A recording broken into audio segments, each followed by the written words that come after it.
Peace, everybody. Welcome to Capital of Combat. The name says it all. I'm Hakeem Branch. Rob Jerome. And today we're going to be previewing this Saturday's pretty big boxing weekend. We got a lot of fights going on. Unfortunately, one of those fights was scrapped. We made another video about that, so we're not going to talk about that at all. What we are going to talk about is a Showtime, I believe it's a triple header, featuring the Charlos brothers in separate fights, and Lara versus Matirosyan for another 154-pound title. 154-pound round robin. Yes. There we go. Also, David Hay is fighting this weekend against someone whose name we have tried for the last 2 hours to find out how to pronounce, and we gave up. We're sorry, guys. We're gonna call him Arnold G. Yes. And his nickname is the Cobra. And if you know how to pronounce his name, please put it in the comments section below. Like how they do it in the dictionary, you know. With all the, you know what I'm saying. Yeah. On that card as well, Shannon Briggs is fighting Alexander Dimitrenko, right? Dimitrenko, yep. That is actually kind of an intriguing fight. We might talk about that a little bit. But mainly we're going to talk about the bigger card that's being shown here. Also, what's my man, Dennis Ledebev is fighting over in Europe. Victor Emilio Ramirez is his opponent. Yes, and unfortunately we won't be able to get that here in the States at all. Maybe on the internet, maybe not. But it's going to be kind of hard to find. So that one we're going to have to, catch on the YouTube somewhere at some point in the future. Go check it out. But yeah, let's go ahead and get into the Charlos brothers and Lara Matirosyan. Take it away, Rob. All right, so this would be, well, we're gonna start with Lara versus Matirosyan. This is a rematch from their 2014 or 2013? No, it was a lot earlier than that. They fought a while ago. Which ended in a draw. Yes, a technical draw because Matirosyan got a cut from a headbutt. Which isn't strange because Lara's a southpaw, Matirosyan is orthodox, so it happens. Yeah, it's those other times where you're more than likely going to have a headbutt, the tangler of the feet, tie up, however you want to say it. But if you watch the last fight, it was a decent fight. Lara wasn't the mover quite as he normally is. He actually did quite a bit of attacking, especially to the body. And Matirosyan always responded. He always tried to get that response punch in, and he actually landed some very good right hands to Lara, who actually is still very susceptible to those actually lead rights. Yeah, and this fight should be pretty entertaining. One, because Lara is trying to shed the stink from the Canelo fight, in which he did a lot of extra movement. I got like 3 different words up in there at once, sorry. He did a lot of extra movement, made it look like he was giving ground to Canelo, even though he was very sharp and very accurate in that fight. He wasn't active enough, and like the movement in the very wide circles and not a lot of making Canelo pay when he missed. The fans were very upset with that, and in his last few fights since then, he's been very, very active, very busy, stopping guys, winning pretty much shutouts, but really letting his hands go, really staying in the pocket, moving a lot in a lot tighter circles, and I think we're going to get a little bit more of that against Matirosyan, who is a good fighter, but he's kind of up and down when it comes to his performances. Sometimes he looks like he can be a title challenger, and sometimes he looks like he's just not going to get there. In his fight against Demetrius Andrade, he ended up dropping him in the first round, and then Andrade made an adjustment, and it looked like Matirosyan was staring at him for the rest of the night, getting picked apart. That's right. There's been a few other fights where he's looked like that as well. Well, no, that fight ended in a split decision. It was, but I know a lot of people got upset because the scores did not reflect the action in the ring. That was one of those ones, kind of like trying to fight Canelo Alvarez. You're just not going to win cards against him. I don't know why. That's a video for another day. we usually leave that kind of stuff alone, so we probably won't talk about that. But like we said, that should be a good fight. Who do you think is going to win? I'm taking Lara. I think he's learned enough in between all the fights that he's had. I think Matirosyan will start out the aggressive, but again, Lara will vary up his attacks. He needs to turn Matirosyan. He needs to go turn to his right more, and try to keep that left hand up so he doesn't constantly get hit cleanly with those straight rights or those lead right hands. Yeah. To me, the middle rounds of this fight is going to really tell where the winner is, because Lara, well, like most guys, kind of fades in the middle rounds, and that's sometimes when Matirosyan is on, can start to come on. So we'll have to see how he weathers that storm. He did great against Angulo when that happened to him. I'm talking about Lara. And not so much against Canelo. But in his last 2 fights, he's been very consistent throughout the entire fight. Right. So the middle rounds, rounds 6 through 9, should really tell how that fight's going to go. But I do think Lara can pull it out. So now we're going to talk about Jermell Charlo and John Jackson. That fight is for the WBC middleweight title. The previous fight that we were just talking about was for the IBF title. Right. And then Jermall Charlo has the WBO. I believe so. Yes. Sorry about that. Somebody's calling me. They have to wait. All right. Jermell Charlo, John Jackson. This also should be a pretty good fight. John Jackson is, from what I've seen, he's a pretty action-oriented guy. He comes forward, he throws power shots, he's accurate, and if you've seen his fight with Andy Lee, it was something to watch. That's right. Jermell Charlo is a consummate boxer with decent power, excellent fundamentals, and a pretty decent attack variation. So look for him to use that variation to kind of keep Jackson off guard. Mix it in when he throws his uppercuts, hooking off his jab, sometimes leading him in with the jab and then throwing right uppercuts. That varied attack should tag Jackson enough to, if he doesn't knock him down or out, win a solid decision. But he is going to take some leather in this fight because Jackson will bring it. And he walked through a lot of Andy Lee shots before he got knocked out. He also lost a decision to, what's that guy's name? It's another middleweight contender. He lost to Willie Nelson. Willie Nelson, yes. Willie Nelson's also a pretty big, good fighter. Huge guy for that weight class. Yeah. And he lost that fight by decision. So he is battle tested. John Jackson is battle tested.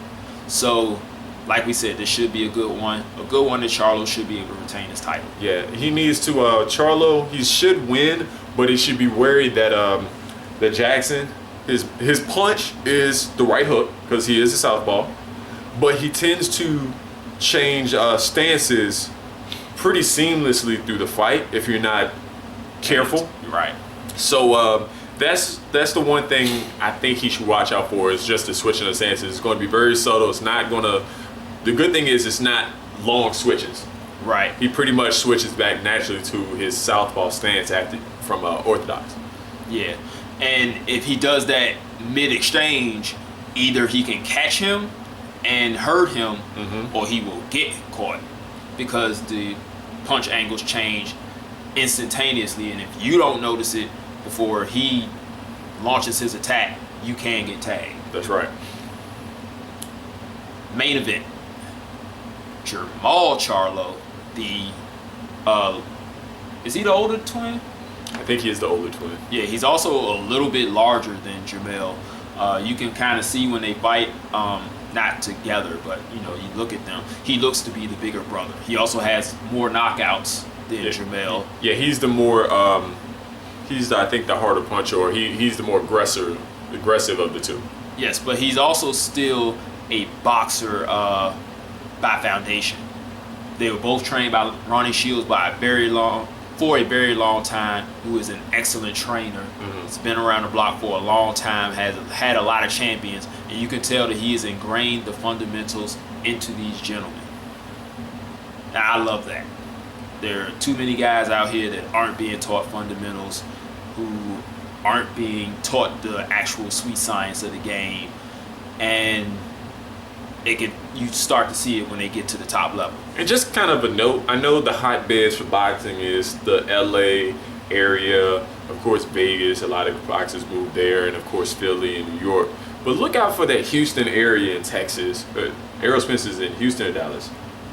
He's not particularly in that city, but he's in that area. Yeah, they're not that far away from each other. They're far away from each other, but not far away. They're like 3 or 4 hours, something like that, which isn't Texas that long. is huge. Yeah, it's not that long in Texas, but it's a long drive for me, to be honest. But that area, there are a lot of good boxers that come out of that area, so just keep an eye on the guys from down there.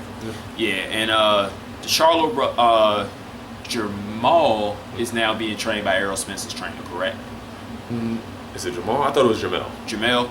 One of them is no longer with Ronnie Shields. Right. And it wasn't a acrimonious split. They were like, we're gonna let him, focus on one of us, and the other one can go get trained somewhere else. It was amicable. Right. So Jamal Charlo is fighting Austin Trout, former title holder, has a win against Miguel Cotto for Canelo Alvarez.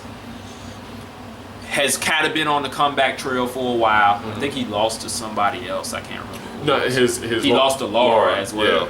Yeah. That was pretty bad. That was a pretty one-sided fight. But ever since then, he's been on the come up. He is now training out of Washington, D.C., out of the Headbangers gym with Barry Hunter, also a great trainer. I've been to that gym a few times. But they are a very physical training team. Adrian Broner's training there now as well. The Peterson brothers are there. Peterson brothers, of course. Tony Thompson, Dusty Harrison, who just fought on BT last week. But they're growing there as well. The DMV area, as we call it, has always had a lot of talent. But now they're starting to really get names there and get recognition as far as, the trainers and the gyms around that area. So I expect Trout to really try to be a little more physical than usual with Charlo. And a little bit more offensively polished. Yes. He's usually a counter puncher. And he tried to lead against Lara and it didn't work. But we have seen him a lot more offensive in his fights since he's gone to DC.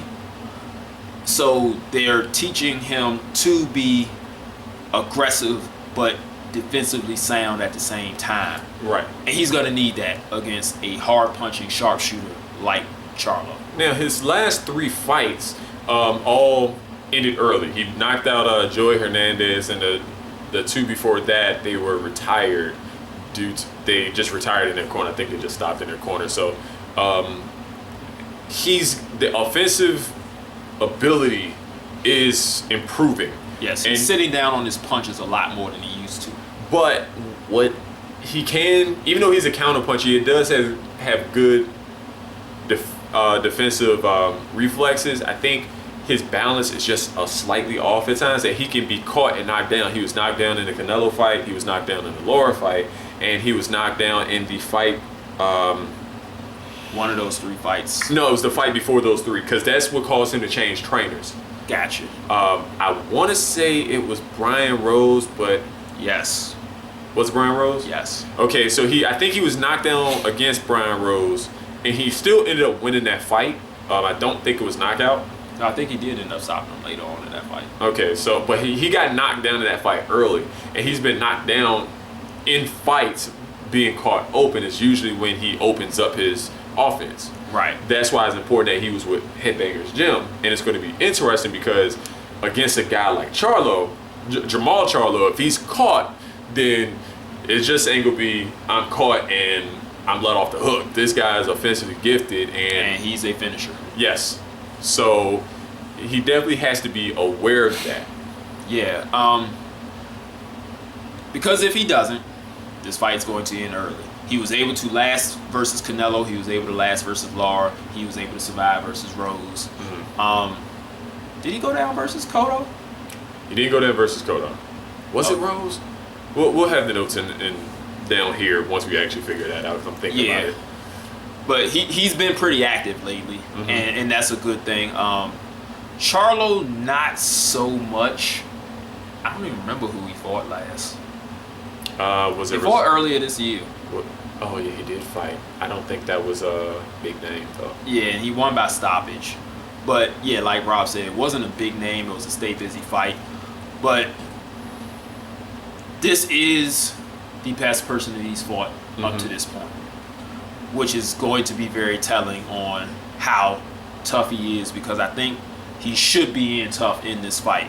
If he goes in there and blows out Austin Trout, then he is really, really for real. Yeah, and because Canelo couldn't do it, Lara couldn't do it, and like we said, he beat Miguel Cotto, who's one of the best fighters of this generation. So if Charlo can go in there and just bomb out Trout, that's a statement. Kind of like when Errol Spence went through there and wiped the floor with Chris Algieri after he went 12 rounds with Manny Pacquiao. And Amir Khan. So that's what we're looking at. We have to see how he comes out. I think it'll start out close and then Charlo pulls away towards the end to win the fight, because he's going to be the harder landing puncher. Right. You get anything else you got? Not on those fights. If you can get the, what's it, not Access TV, AWE, whatever channel, the stream with David Hay and Arnold G and the Cobra and Shayna Briggs versus Dimitrenko. Yeah. People are going to get knocked out. Yeah. If you've seen it, Briggs has been calling out anybody that either has a belt or a name. Yes. And he's been stalking people straight up, like showing up everywhere. So what does Hay do? He said, okay, you want to fight me? Fight on my undercard and beat your opponent, and then you would have a shot at me. Yeah. And I'm really I hope that fight happens. Well, the thing is, I don't think Dimitrenko is going to be that easy of a fight. He's only lost 2 fights. He lost to Pula through knockout, and he lost to, who else did I say? Who's the other person? Eddie Chambers.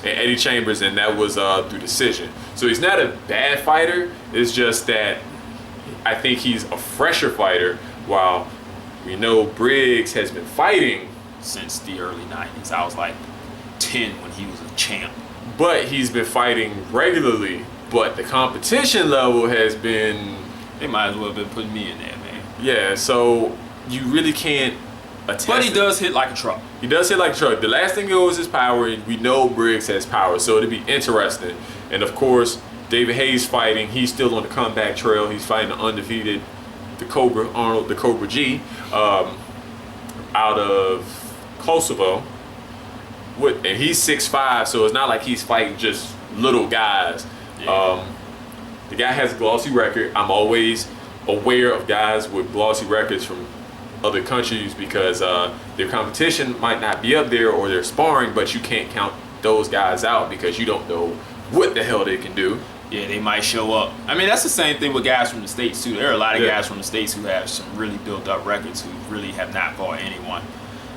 So we have to see when they step up against these named guys if they really have what it takes. Against somebody like Hay, I don't think he's going to have what it takes against him. Yeah. He may be the goods, but not goods enough to beat Hay. I think Hay's going to knock him out within 3 rounds. That's it, guys. Thank you for watching. Make sure you like this video. If you have not yet, hit that subscribe button so you can see more of us. Hit us up on Facebook, Google+, Instagram, CapitalofCombat, CapitalofCombat@gmail.com. If you got any email questions, we'll get you in the combat mailbag. Got the technical toolbox coming soon. And we'll see you guys in the next episode. Peace. This is round one, and you've already lost. They don't seem to see that everything we've done is coming and cost. My fists are on fire, I perform till I perspire. My demons are in a rage, keep thinking that it's a game. I kick rhyme, hurricane. I told them I don't play, I'm liquid. Black Street Fighter.